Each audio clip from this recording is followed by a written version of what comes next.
The arena smelled like iron and alien sweat. Inside the Crucible of Valdros, the most prestigious combat trial station in the Outer Arm, 2,000 species watched from their pressurized gallery pods as the match bracket was announced.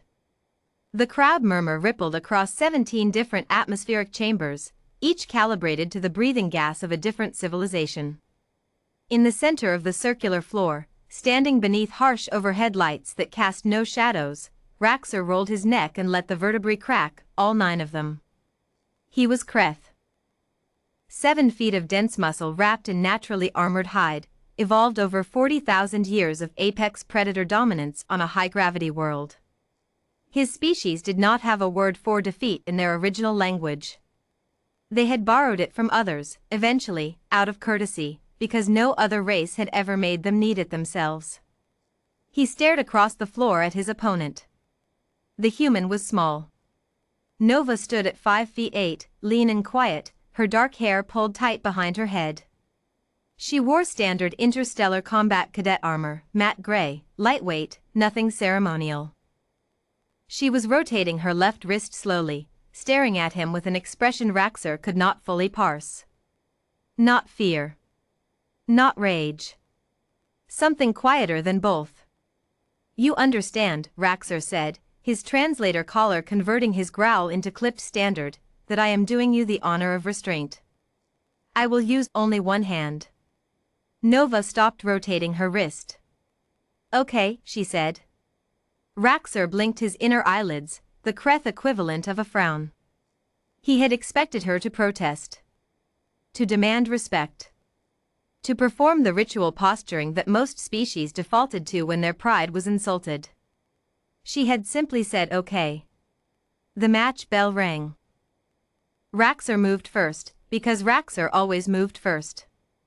In 42 sanctioned bouts across 11 systems, he had opened every single fight with the same sequence, a forward lunge, dominant arm sweeping low to catch the opponent's legs, followed by a controlling grip that ended the match before it truly began. It was efficient. It was overwhelming. It was, by every metric, correct. He crossed the floor in 2 strides. Nova stepped sideways. Not backward, sideways. She didn't retreat from his charge, she redirected around it, and as his sweeping arm passed through the empty space where her legs had been, she placed one open palm against his forearm and pushed, not hard, just precisely, adding a degree of spin to his own momentum that he had not calculated for. Raxor stumbled. 1 step. He recovered instantly.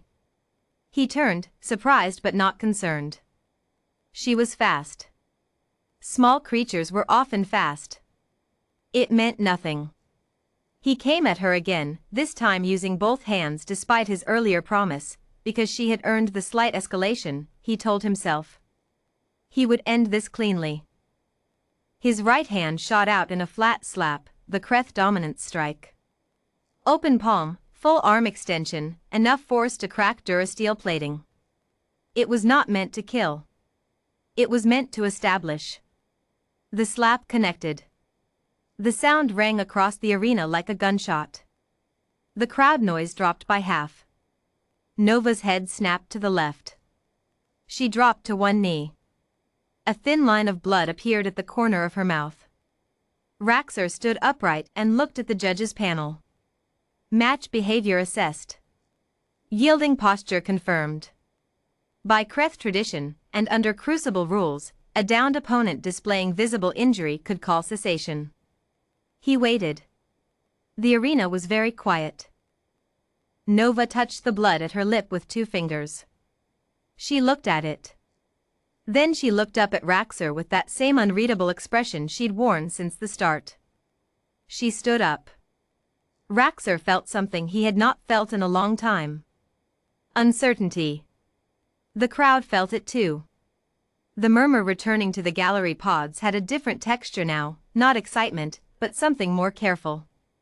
More attentive. Humans, someone in the upper gallery said to their companion, in a language the translator caller caught and rendered, do not process pain the way other species do. Their nervous systems are, it's complicated. Nova raised her hands. Her stance had shifted.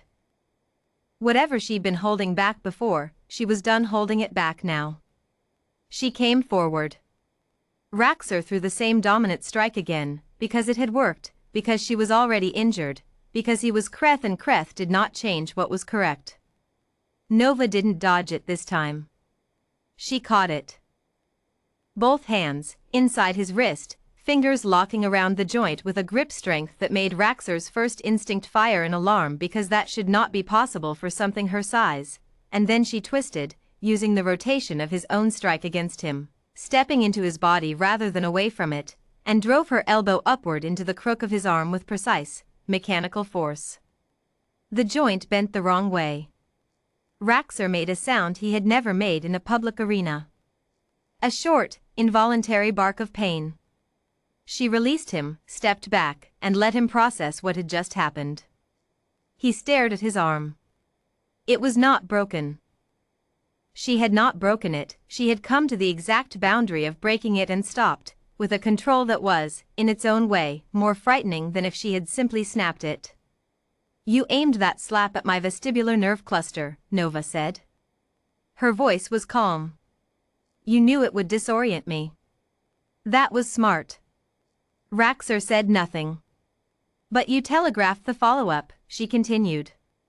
"You've thrown that combination 42 times.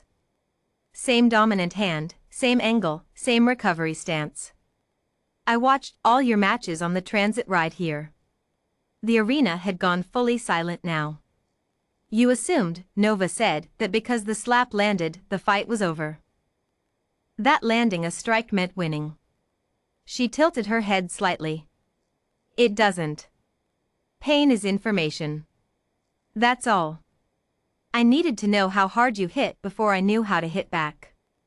Raxor lowered his arm. In 42 bouts, no one had ever spoken to him mid-match. No one had ever explained what they were doing while they were doing it. It felt, in a way he had no vocabulary for, deeply unsettling. He charged. This time there was no technique in it, just Kreth fury, full mass, pure instinct.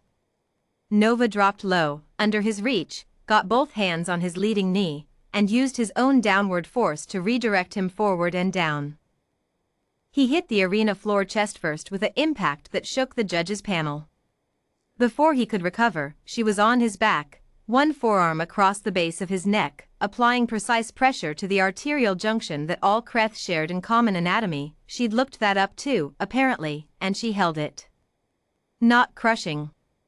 Not damaging. Just controlling. "Yield," she said quietly. "I won't hurt you more than I have to." For a long moment, nothing moved in the arena. Then Raxor's hand opened flat on the floor, fingers spread. "Yield." The match bell rang. The crowd erupted, 17 different atmospheric chambers producing 17 different sounds of astonishment, none of them identical, all of them meaning the same thing. Nova stood, offered Raxor a hand up. He stared at it for a moment, then took it, and she hauled him upright with more ease than he expected. "How?" he said. It was not a complete sentence. It didn't need to be. "Humans are built for endurance, not power," she said. "We're not the strongest. We're not the fastest. We don't have your armor or your gravity training." She glanced at her knuckles. "But we study. We adapt. And we are extremely difficult to convince that we've lost." Raxor looked at the human cadet, small, bleeding slightly, breathing steady, and understood, for the first time, why the older generation of Kreth warriors had stopped taking contracts in human-occupied space. It was not that humans were dangerous in the way that other apex species were dangerous. It was that humans were dangerous in a way that did not look dangerous, right up until the moment it was too late. "You will be a problem," Raxor said slowly. "For many people." Nova almost smiled. "That's the plan." Somewhere in the galaxy, the Kreth War Council was already receiving the match record. One of the elder members watched the final sequence 3 times. Then she marked the human's file with a single notation, the same word they reserved for entities requiring maximum strategic respect. She wrote, unpredictable. And in Kreth, that was the highest warning they gave.